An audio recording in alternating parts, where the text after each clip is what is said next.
Students, so far we have studied about synchronous and asynchronous counters and their application mainly in counting sequence or uh, performing some sort of scheduled operations.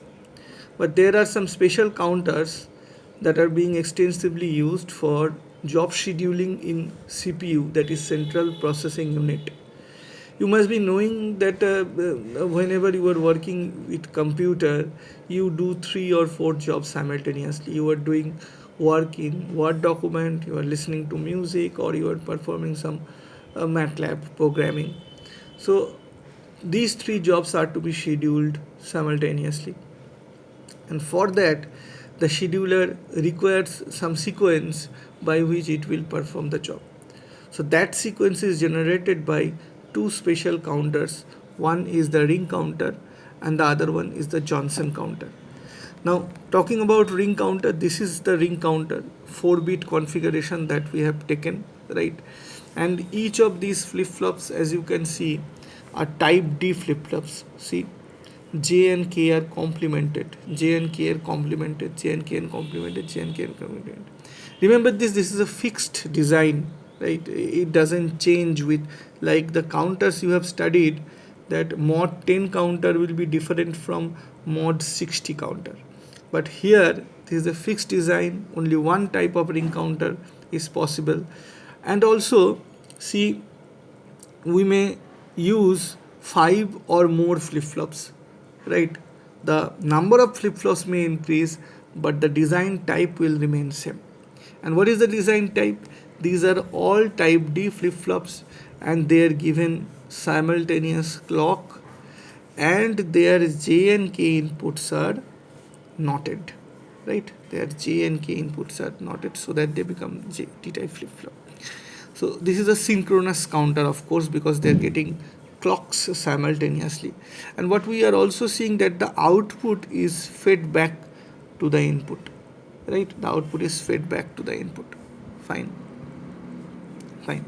Now this is the D in input. See, D in input is only held high once in the first clock pulse.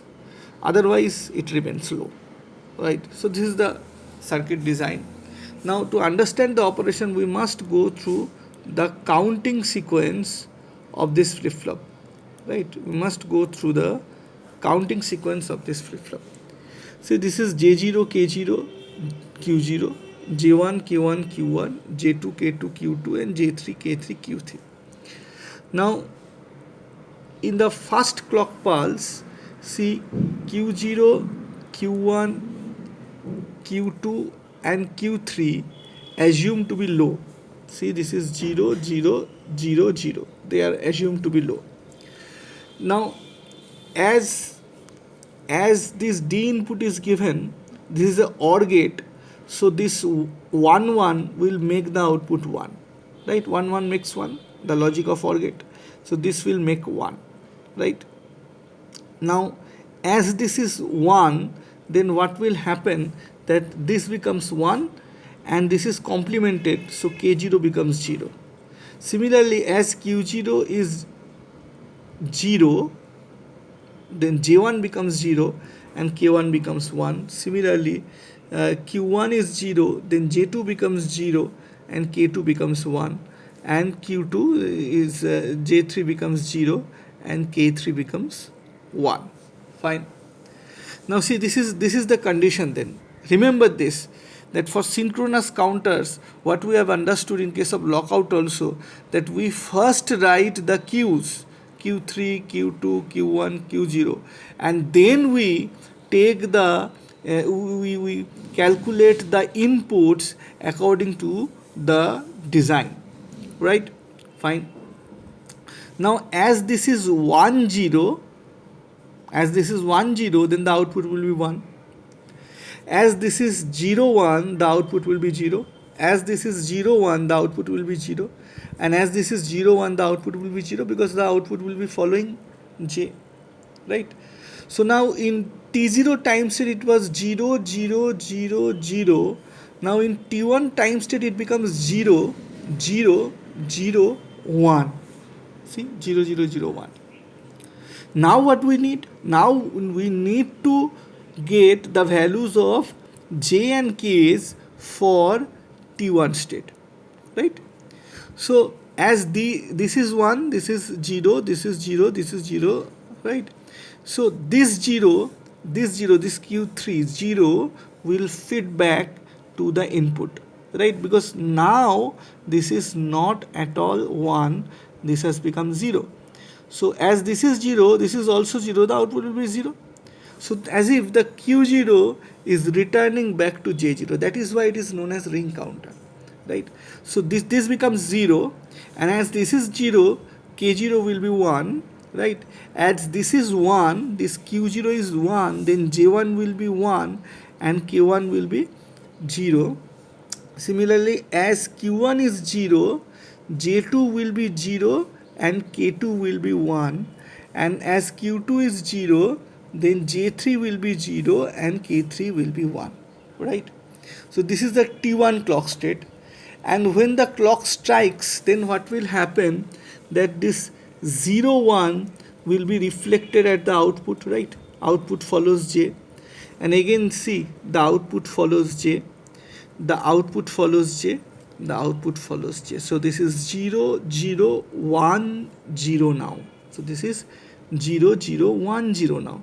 So in this way, the next counting sequence will be 0 1 0 0, then next will be 1 0 0 0, then 0 0 0 1. See, the outputs are changing. How they are changing? First this becomes y in the first clock pulse, in the next clock pulse this becomes high, in the next clock pulse this becomes high, in the next clock pulse this becomes high, and then it comes back to this one again. It is like the client server technology that we have learned, right? What is client server technology? The server will serve the client for specific clock periods, and then it will move to the next client, and then the next, and then the next, and then it will come back to the first client again. And as this is coming back at a very high speed, because these clocks are imperceptible, they're of very high frequency. So as they're doing that very quickly, the first server, the first client will under this presumption, under this illusion that it is only connected to the server, no one else is, right? So this is how the jobs are scheduled in CPUs and or in client server technology in computer networking. Now, how to draw the timing diagram, right? It is very easy. First you need to draw 5 clock pulses. See, I have drawn it: T0, T1, T2, T3, T4, T5. Now see, Q0 is becoming high in T1. Let us think about Q0. See, Q0 is becoming high here, and then it is becoming next high at T5, right? So that is what we have done, that Q0 is high in T1 and again high in T5. What about Q1? Q1 is becoming high at T2 and it is low for the remaining, high at T2 and it is low for the remaining. It will get high at T6 because we do not have that space to show. Next is Q2. Q2 is similarly high at T3 and Q3 is high at T4. So in this way it is operating, and it is quite clear from the timing diagram that once Q1 and Q0 is operating, Q1 is not. When Q1 is operating, Q2 is not. Now this sequence, this Q0, Q1, Q2, Q3, following this sequence, sometimes it becomes cumbersome. Why? Because unless one job is completed, the second job cannot start. Unless this completed, this cannot start, because the rest of the jobs are getting 0. Now, somewhat, if we want to opt for a faster sequence, then we go for what? Johnson counter. This is our Johnson counter. The design is more or less same. See, all of them are D-type flip-flops, right? All the queues are connected to J, like ring counter, right? This is also connected to J. and they are simultaneously clocked. They are synchronous counters. The only difference is that in this case, positive Q3, that is Q3 only, was fed back to the input J0, right? In case of ring counter, Q3 only is fed back to J0, but in this case, see, Q3 bar is fed back to J0. So let us write Q3 bar again, right? So rest of the things are, like this: J0, K0, Q0, J1, K1, Q1, J2, K2, Q2, J3, K3, Q3, right? So it is customary to assume the initial state to be 0, 0, 0, 0. It is 0, 0, 0, 0. So let us put 0, 0, 0 and 0 here. Now we need to determine what? J0, K0, J1, K1, J2, K2, J3, Kt according to the circuit. Now what is Q0? Q3. Q3 is 0. So as Q3 is 0, Q3 bar will be 1. So as Q3 bar is 1, so this will go to J1 because they are connected. And as J0 is 1, sorry, this Q3 bar is going to J0. So as J0 is 1, K0 will be 0. Now as Q0 is 0, then this 0 will make J1 0 and K1 1. Q1 is 0, so Q1 is 0, so J2 will be 0, K2 will be 1, and this Q2 0, then J3 will be 0 and K3 will be 1. Now what we can see, that this is 0 1. 0 1 means what? Output follows J, so this would be 1. This is 1 0, output follows J, this would be 0. This is 1 0, the output follows J, this would be 0. And this is 1 0, the output follows J, this would be 0. Right? So the sequence would be 0 0 0 1. So when the first clock strikes, T0 strikes, the output will be 0 0 0 1. Now as this is 0, this Q3 bar will be 1. Now we are in which clock state? We are in T1 clock state, right? So this would be 1. And as this is 1, J0 will be 1, K0 will be 0, right? As this is 1, this would be 1, this would be 0. This is 0, this is 0, this is 1, this is 0, this is 0, this is 1. Now this 0 1 will make this 1, this 0 1 will make this 1, this 1 0 will make this 0, this 1 0 will make this 0. So we are at T2 clock state. Now the counting sequence is 0 0 1 1. So see the difference. This is 0 0 0 0 0 0 0 1 0 0 1 0. Now this is 0 0 1 1. So it starts one job, it carries it on and starts another. See the difference, right?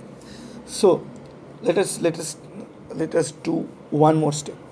Now this is 0, this would be 1, and this is 1, so this would be 1, this is 0. As this is 1, this is 1, this is 0. As this is 1, this is 1, this is 0. As this is 0, this is 0, this is 1. Now this is 0 1, so this would be 1. This is 0 1, output follows J, this should be 1. This is 0 1, output follows J, this should be 1. This is 1 0, the output will be 0. So the next sequence is 0 1 1 1. Can you tell what will be the next sequence? You can. It will be 1 1 1 1. See. Starts one job, continues with it, starts the next. Starts the next job, continues with it. And in this way, now what will happen? After 1 1 1 1, it will become 1 1 1 0, then 1 1 0 0, then 1 0 0 0, and then 0 0 0 1. You have to do it up to this because it completes one cycle. So this has to be shown up to this, starting from this. Then only you will understand the timing diagram. See, Q0 is high for T1, T2, T3, T4. So in this way, you will be able to draw the timing diagram, right?